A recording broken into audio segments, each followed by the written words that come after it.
He's got to be feeling slightly nervous. It's knives out to cut the tension in the room today. Gukesh D, the reigning world chess champion, had the white pieces. He was playing Magnus Carlsen, world number one, the GOAT of chess, the guy who banged the table last year when he lost to Gukesh in this tournament. And not just that, Magnus has lost 2 of his first 3 games. It's unheard of in like a decade plus. Watch what happened today. It just gets more ludicrous, this tournament, more bizarre. It's incredible. What a game this was. A checkmating attack to come. Does Magnus play solid here given those 2 losses? No siree. He plays this more ambitious bishop development. What a tongue twister that is. Gukesh develops the knight and now spends about 10 minutes and goes queen d6. No castles, no pawn push, no development, breaking all the rules. It just gets better because does Gukesh go pawn e3, develop the bishop? No. He plays knight d2. Moving the same piece twice. What on earth is going on? Well, if you'd have gone e3, there was a line with knight e4. You know, you broke the pin. So this now breaks the pin here, and it also sets up something else. Watch this. Magnus plays pawn to c ships, queen c2, h6, and on move 9, Gukesh springs a surprise on Magnus here, knight b5. Magnus said in the confessional he hadn't seen this move. It's one up Gukesh. Never fun to face a move you've not seen. If takes, then this is the point. Now Magnus wasn't sure if this was good. He really thought about going for this line. Given the exchange, how do you evaluate this? White goes kingside, or queenside rather, with the king. You can start attacking the pawn down here. It is wild, but white should be better. Magnus correctly does not go for it. Instead, he moves his queen. Now we see bishop takes on f6. And if queen recaptures, does knight c7 check? The queen no longer covers the square. And then you would win a rook in the corner. An exchange. That's why pawn recaptures. That's why Magnus has to saddle himself with this structure that only a mother could love. Poor guy, this knight drops back, all smug. Job is done. Ruined the structure. Now we see knight d7, and I really could not understand where this knight was headed for a while. You know, eyes are square, but it's very well covered. What circuit is it really on? Watch this. Bishop d3 played. Magnus hits the half open file. Pawn defended. He now develops his bishop here. You could have gone there or there. Different games, different moves. This is what he does. a3 puts a question and he decides he wants to give up his bishops. Doesn't have to, but it is justified in this position. The pawn structure's a bit closed. Queen takes, looking so natural.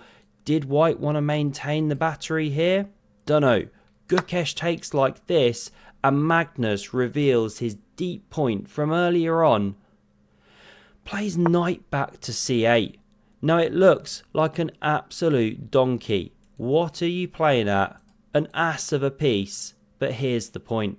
After the explosive c4, that knight is headed around here. First you take. You don't want to be giving white that connect 4, dominating your position. Plus, there's a rumour going around the tournament. Every time you set up a connect 4, you do win an all-access pass to Wesley So's home gym. Very lucky people who have won that so far. Today is a good day. Naturally, Magnus takes, denies Gukesh, queen recaptures, and now the knight hits the promised land. This is why Magnus pony manoeuvred around, visualised it for days. Where does the queen go? To b4.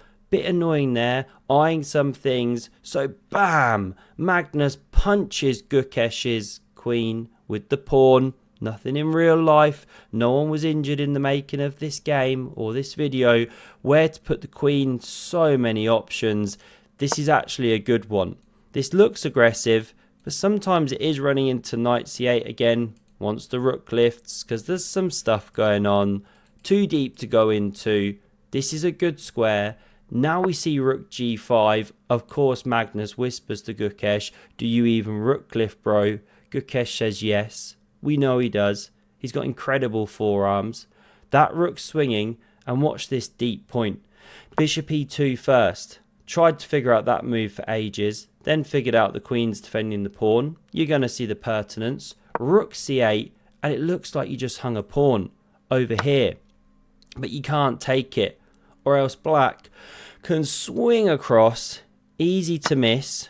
Or you could play it even if you were playing an opponent who was a kid, like a 3-year-old, can't quite reach the piece, or someone with T-Rex arms or a T-Rex arms, that kind of similar thing, and they can't quite get the pieces across, then it could be a playable move. But for most normal humans that aren't impaired by the arms, you can't take that pawn.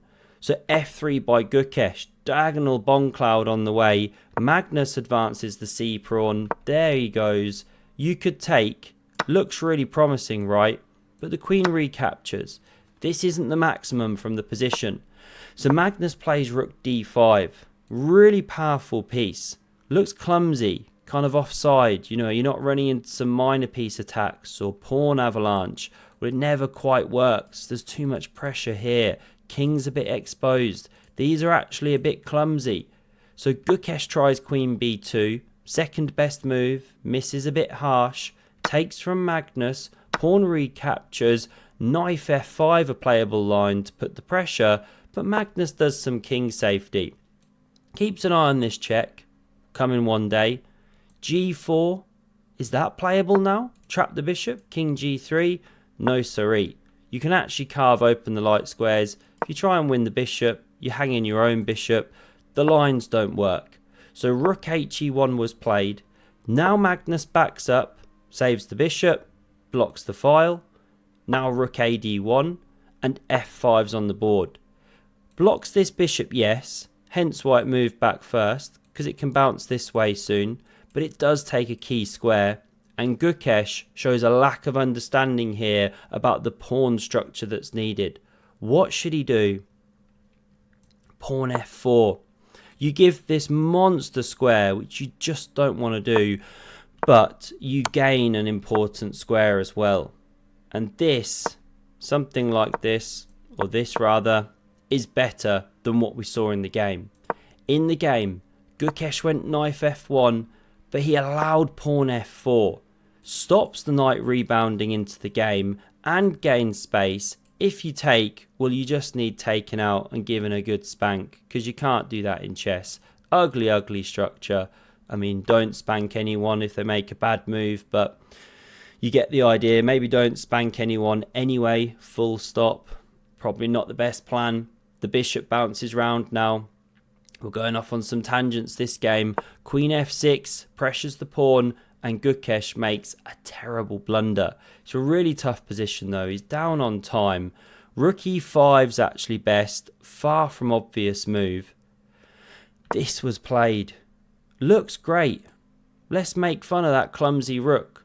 But Magnus switches. Hits the queen. She moves. And then he activates his bishop. Every single piece is just flowing. Look at the harmony. It's a masterpiece. It's just nuts. How does he go from losing those two games to now crushing in this one? To be fair, they were two wild games that he lost. Could have gone either way. Now the natural move is rook recaptures. Then you hold your centre. But then this bishop collapses. Takes, double check. Let's say king takes, rook swings with check, and you're actually getting mated. Something like this. In some lines, the bishop drops back. No good. So that's why queen takes. The rook can then stay with the bishop. The queen can take here, check. King g2 and bishop e6 now opens up the rook to enter the attack. It's absolutely brutal. The opening's gone horribly wrong for Gukesh, even though he sprung the surprise. And in fact, if I'm mentioning openings, gotta mention Lotus Chess. Check out the link below. The greatest opening app you will ever use, and it does end games. That's what's actually so cool about it. You get the double whammy, all of it free to get started. So good. Down below, like playing a game, check it out. Rook b2 is on the way. If you try rook e2 to stop that, then there's knight takes. The rook's overloaded. If pawn takes, well, you're getting ripped open. Bishop joins the party. Where to go? Here, stop the rook invasion. Then there's this pawn collapsing, and with it, the rest of the game. So let's back up. No rook e2. This was played. Going for counterplay. Magnus checks, king h1, and this is the decisive moment. Does Magnus move in with the queen to f2, go for the checkmating attack, but leave his knight on d6 to hang with check? Well, this is where he goes into the tank. Go Magnus, cranium swell. It's Magic Craniumson doing his thing. The grey matter exploding. The throws beginning to grow. He's gonna find the move. Oh yes, he does.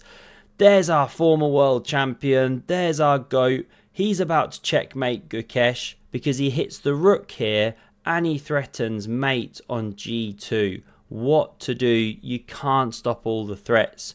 Gukesh plays the best try, which is to take the knight with check. The king moves to g7. Now there's a threat to mate on g2. How do you stop it? If you try and block with the knight or push f4 so the bishop covers, well then you simply lose a rook and the game collapses soon after. So this was tried, check. f6 to block. What to do? Two pieces on prise, one on prise, one pressured. But if you take something here, you lose here, and so on the game. So Gukesh gave up his queen. The best possible try, Magnus recaptures, hits the critical a pawn, and you just can't cover it. If you try a4, then the queen can swoop in. Hit the rook again, moves away, then the bishop can join the party. Mate in one threatened. Say you do this, but then there's this. You've just lost an entire knight because there was a double threat. It just doesn't work. So the pawn is jettisoned. Gukesh activates his rook with a check. King f8. g4 desperately tried. But after a4, Gukesh D resigned the game. Unfortunately, it was his D game today. He couldn't get it going against Magnus. Why the resigns? The a pawn's simply going to win it. The pieces are too bad. The king's too exposed. The bishop's supporting the push. It's a lost endgame. If you want to see another incredible game from Magnus Carlsen played yesterday, have a look at the video on screen. Such an epic fight with Prague. And don't forget to check out Lotus Chess down below. So good. Play it every day. Hope you'll enjoy it too. Thanks for watching. Cheers.